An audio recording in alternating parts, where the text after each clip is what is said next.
Like my jaw was on the floor and I turned to my partner and I was like, are you like, this is the craziest opening I've ever seen. Why have I never heard of this film? Just tell me the truth.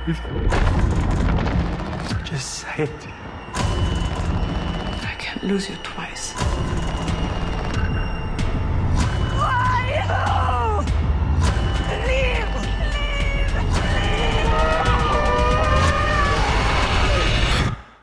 I mentioned Stranger Things earlier, which is obviously such a huge thing for you to be a part of and earlier on in your career.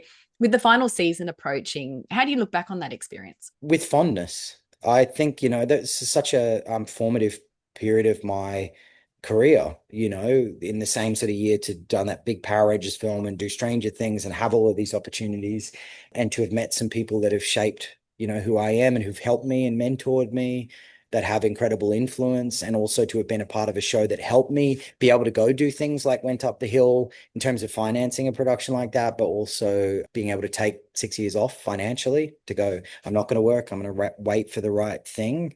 So I have so much to infinitely thank for that experience. And I'm excited to see it come to an end because I know that the creators, the Duffer Brothers, have so many other stories they want to tell that it's impossible to have the bandwidth, to be able to tell those stories throughout the last decade that they've been making the seasons of Stranger Things.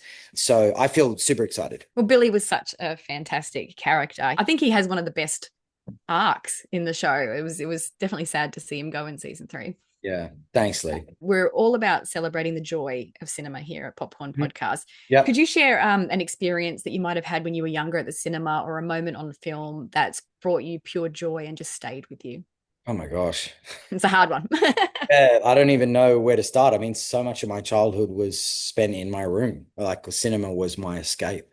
And I think probably answering this, I'm also searching for a specific example at the same time. But there's so many moments that I can remember sitting in a cinema going, I feel like I've just dropped away from the entire universe and it's only this moment. But I'll use a recent example so I don't troll around on some other path, never answer your question.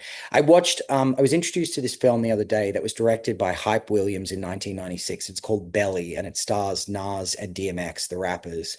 And the opening of that film is unbelievable. It's the best opening. And I was sitting at home 2.5 weeks ago with a friend and my partner was on the couch as well. And it opened and my friend had suggested it to me. And I don't know what I expected, but I hadn't watched a movie in a long time because I watch a lot of film that really felt like, oh my God. And for the first, I think it's literally 3 minutes and 12 seconds, because now I'm using it as a comp in my film, the opening sequence. I was like, I'm somewhere else. I was literally sitting on the floor, cross-legged, right under the screen, going, "Oh my gosh!" I've like, it's so rare, like to have moments like that. I haven't had the pleasure of seeing that film. What is it that happens in the opening? The opening, it's hard to explain. It's Hype Williams ended up becoming one of the most influential African-American music video directors of all time.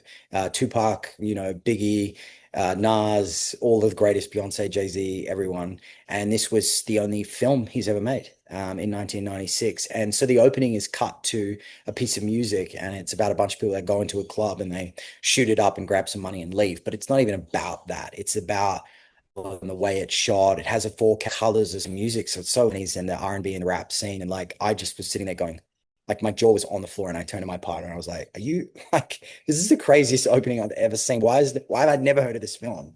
And why has this filmmaker never made other films?" And you turn out because he's made 1,000 of the greatest video clips of all time.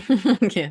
Music video clips. But anyway, amazing. The movie I recommend, just even from a stylistic standpoint, you can see that, Sam Levinson has based largely the entire cinematic catalog of Euphoria on this film. And probably to a large extent, Nicholas Winding Refn as well. It's amazing. So I was just kind of in awe. So that's a recent example. Hopefully that answers the question. Yeah, sounds awesome. I'll definitely look it out. Thanks so much for that, Dacre. And again, thank you for your time. I hope I get to speak to you again soon. Awesome. You too. Take care, Leigh. Thanks so much. Thanks, Dacre.